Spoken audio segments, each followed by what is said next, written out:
Now, as COP26 enters its sixth day, the focus turns to young people and what they can do to help the environment. The UK Scouts movement will be demonstrating activities that combat the effects of climate change and how anyone can do their part. And as a former Cub Scout, I say it stays with you your whole life, which is why it is a great pleasure to talk to the UK's Chief Scout, Bear Grylls. Good to see you this morning. It is funny how these things that I did, well, nearly 40 years ago now, still haven't left me. And I guess that epitomises what the Scouts is all about. You're teaching people things that they're going to stick with them for their whole lives. Yeah, I love hearing that, and I hear so many stories like that from incredible people all over the world, from leaders of countries to sporting superstars, amazing people who often have a scouting background. And I love that because it's all about giving young people not just an experience of adventure, but more importantly, in a way, those life skills and being able to work well with people and to, have good values and to go for things in life. And, that's a wonderful part of scouting, and I'm very proud to be a small cog in an incredible machine. So in terms of what's happening at COP26, I mean, what can the scouting movement bring to all of that? I mean, what have you got in your arsenal to show people? 57 million young people demanding change. It's why we're up here at COP26 today. It's Youth Day. We represent an incredible worldwide force for good of young people who want to see their future and their planet protected. And it's a very powerful voice. Young people are always going to be the driving force of this. They want to do the right thing. They are super climate aware and environmentally conscious.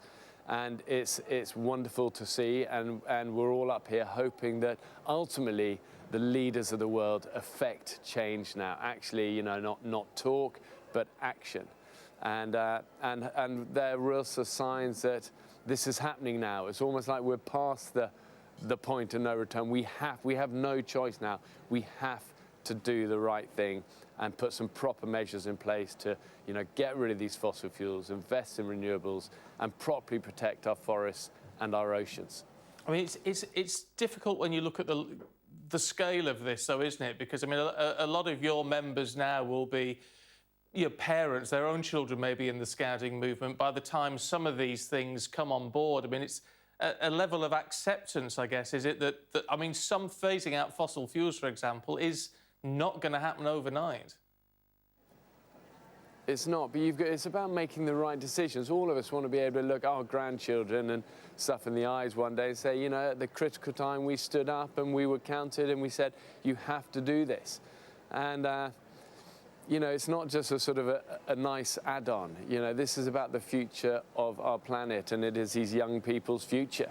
And, 57 million young people, young scouts around the world is a formidable, it's a formidable kind of army, really, of young people saying, please, please, please, to our leaders of the world, put these measures in place and do the right thing.